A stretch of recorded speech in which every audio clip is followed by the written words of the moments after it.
Today we're going to look at JD Martinez, outfielder for the world champion Boston Red Sox. JD Martinez will have outfield eligibility heading into next year. He was going at a 7.7 ADP or average draft position in the 10 or so Fantasy Expert too early mock drafts. So right now he is going as the sixth player off the board, right behind Nolan Arenado. When we take a look at why, Martinez has become kind of the poster child for reinventing your swing. And we'll take a look at each of his statistical categories. First up is his batting average. He hit 330 last year after hitting 303 in 2017 and 307 in 2016. So you can see that he's going to give you a positive batting average. Now, you can see that his batting average, he's outperforming his expected batting average for a couple years, but last year was right in line. His 332 expected average was right in line with his 330 batting average. When we take a look, he's got a Z-score or 2.5, 2.46 technically speaking, but 2.5, and this is excellent. He's obviously doing great. He's been boosted to 75 BABIP. But when we look at his BABIP over the last 2 years, that's not necessarily out of the ordinary. He had a 378 BABIP in 2016 and a 327 BABIP last year. So the BABIP may be a little bit high, but he does have a history of supporting pretty high BABIPs. When we take a look at his strikeout rate, he actually has a lower strikeout rate this year, or this past year in 2018, than he had in previous years. He got that marked down by over 3.5% this year, down to 22.5%, so right around league average that we can see right here. Now, when we look at his contact skills, because we saw that K rate drop, we would expect that his contact rate has improved, and we do see that that's taken place. So his contact rate has jumped up to 73.6% compared to 71% last year. Now, that's still below the overall contact percentage, but because of the quality of contact that Martinez makes, that's why we see the high BABIPs. That's why when we get to home runs, we will see that he's an elite home run hitter. And then his Z contact has also jumped up here 3% over last year. And that is, right below league average. And so that's great. If he can improve his O swing, then, seeing that Z contact rate around league average is solid, given that his overall contact rate is below league average. That's actually one thing, like when it comes to O contact percentage, I don't really want a guy who has a high O contact percentage, because that means that he's making contact on pitches outside the zone. And that's not where I want somebody making contact with pitches and putting balls in play. It's likely to not be that great. So as we can see, JD Martinez has a very solid batting average, and we can expect the same heading into next year. When we take a look at his OBP, again, we're going to expect a strong OBP given that really strong batting average that he has. And we see at 402 that he is over 2 standard deviations above the mean in terms of OBP, 402 OBP. Now, his O swing isn't that low, 31.4%. So he's not, he's about league average when it comes to swinging outside the zone. And he's actually swinging a decent amount, but his rate is still around 10.6%. Now, ordinarily, you might say, well, a guy like JD, that really doesn't necessarily support an above average walk rate, but he's likely getting intentionally walked a decent amount here.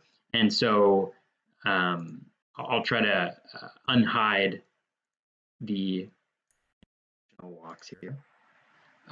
So he had 11 intentional walks out of 111 overall walks. So he wasn't getting intentionally walked that much, but he certainly has a consistent, above league average walk rate. So that's solid. And when you combine that with the batting average, which we've seen be supported by the underlying skills, I think, you can be pretty pleased with JD Martinez when it comes to his OBP. Now, when we take a look at his runs right here, his 17.1% runs per plate appearance, which is well above league average. That aligns decently well, 2 standard deviations above the mean versus 1.86 on his runs per plate appearance. So that's pretty solid, that 111 number, with the 402 OBP, particularly given that he's in such a solid Red Sox lineup. So the runs per plate appearance, he's done it before. He did it the previous year, 17.4% runs per plate appearance. A little bit lower here, but he was in a that was when he was with the Tigers, and the numbers overall were a little bit down. So 17.1%, again, that seems pretty reasonable. So if he can get those plate appearances back to 650, which is quite a task, then I think, that's pretty solid. Looking at his 43 home runs, we know JD Martinez is going to bring it in the power department. That's one of the reasons why you are targeting him. 43 home runs this year, 45 home runs last year, 22 home runs the year before, but that was a shortened season. The expected home runs really supports the home runs. He's actually underperformed in general when it comes to expected home runs. He was right in target, 42.3 compared to his 43 actual home runs this past year. So seems sustainable. The 6.6% home runs per plate appearance, again, is elite. That's over 2 standard deviations above the mean and right in line with his expected home run percentage. It's not at that 9.2% that we saw last year, but last year really looks like just a crazy year when it comes to all of his hard hit balls flying over the fence. So I wouldn't anticipate that continues. That 6.6% is very solid. I think you can reasonably expect JD Martinez to be among the league leaders in home runs, if not leading the league. Let's take a look at some of the more underlying skills when it comes to power. Right here, you see his ISO is terrific.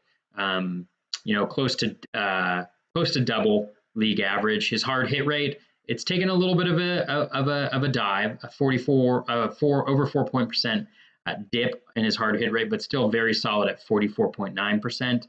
His ground ball rate actually went up. Saris has a great article about how Martinez really focused this year a lot on hitting more balls at the ideal launch angle. So not necessarily hitting them as fly balls, but really lining up his launch angle with the pitch's launch angle. It's a really fascinating article. If you have a chance to take a peek, it's on The Athletic. If you do have a subscription, it's behind the paywall. But it's really good stuff. 43.5%, so right around league average, slightly above that, which might be a little bit surprising. But again, the quality of contact that Martinez is making, which we'll see in a second, is still terrific. Now, his home run per fly ball rate is still one of the highest in the league, but that's been something that's fairly consistent over the last at least 2 years, and even an elevated one 3 years ago. So 29.5% this year, 33.8% last year, and then 18% the year before that. The last 2 years is really where we've seen kind of peak Martinez, though, when it comes to his power production, putting it all together. Now, when we look at his hard hit fly ball rate right here, again, he took a little bit of a dip there. It's still elite at 54.8% this year, down from 59.4%. His hard hit pulled fly ball rate is actually low. If you've seen JD Martinez play, you know that he hits a ton of oppo tacos. And so that's not necessarily something that would concern me like it would folks who don't have his level of power. So it's, again, both of these numbers, his hard hit fly ball percentage and his hard hit pulled fly ball percentage, are both similar to where they were in 2016. So they're not down way low, but they are down a little bit. His 69 barrels this past year is the most barrels in the last 3 years that he's hit, but the barrels per plate appearance is down at 10.6%. And his average home run distance is at 398, which is down slightly from last year at 413. So we do see that there has been a little bit of a drop in JD Martinez's power production. He still produces elite home runs, but just not at the pace of 2017. I think 2017 will be the outlier when all is said and done and we look back at that. When we look at his RBIs, 130 RBI this year, 20.0% RBI per plate appearance, well above the 12.5%. But again, he's done this before, 21.3% last year, and his Z-score on that is 2.6, about standard deviations above the mean this year, 3 standard deviations above the mean last year. Again, he is one of the elite power hitters, batting in one of the best lineups in the cleanup spot. And so it's not surprising that he has this elite RBI production and I would expect that to continue more moving forward. Now, one pleasant surprise is he did steal 6 bases this year, which is a really nice thing to see. He has a 0.9% stolen bases per plate appearance. So again, you're not getting him for his stolen bases, but he did steal at a nice success rate of 85.7%. So when he does steal, he's being smart about when he's doing it. And so he's really just being opportunistic there. His stolen base opportunities, he had 253 this year, and he attempted a stolen base on 2.8% of those stolen base opportunities. And that is consistent with last year at 2.9%. So again, he's stealing every once in a while, being opportunistic, doing it when he knows that he's going to be successful, given that he had a 100% rate last year, 85.7 rate this year. He's stealing when he knows he can. So to summarize, JD Martinez currently going as the 6th player off the board in the 2 early mock drafts. Because of some of the dip in Nolan Arenado's skills we see, I would actually take JD Martinez above him and potentially above Francisco Lindor as well. The elite batting average, which he's done consistently, is huge in fantasy baseball right now because of the scarcity of high batting average guys who do get a lot of plate appearances. And then he's also going to provide elite counting stats, runs and RBI, as well as home runs. He's also going to do that in OBP for folks who are in OBP leagues. The only downside is the stolen bases, but he does give you, 2, 3, 6 stolen bases every year. And so he's not giving you a huge goose egg. And the production that he provides you in other areas, I just think that it is on a more elite level than Arenado right now. Arenado's little dip in skills does concern me. It may have been the result of injuries. He is heading into his free agent year, and so, he could get traded out of Coors, and I think that would hurt his value a lot. I love JD Martinez batting in that Red Sox lineup, so he is going to be my 4th hitter off the board, most likely, because of the elite production he provides you in 5 of 6 categories. That has been a profile of JD Martinez. Let me know what you think about the profiles. Thank you so much for watching. And if you're interested, you can follow me on Twitter at BatFlip Crazy. Same place for Instagram. I'm also on Facebook. Podcast is BatFlip Crazy. Go find it on iTunes or any of your other podcast platforms. Again, thank you for listening. This has been BatFlip Crazy YouTube.